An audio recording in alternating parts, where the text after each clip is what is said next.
Amabhizinisi amancane embonini yokudla neziphuzo angazuza kakhulu esibonelelweni sentela socwaningo nokuthuthukiswa ngokunciphisa izindleko ezihambisana nokuthuthukisa izindlela zokupheka ezintsha, ukuthuthukisa izinqubo zokukhiqiza noma ukwandisa ukuphepha kokudla.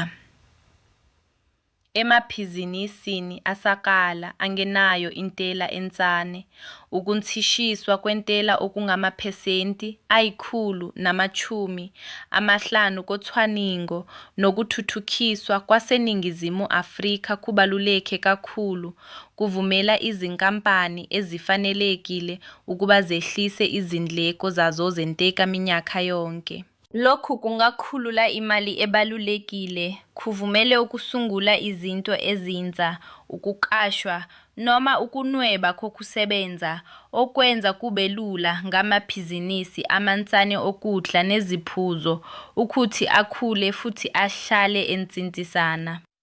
Ukuze uthole ulwazi olwengeziwe, thintana nomedli wakwaSwanseed Read.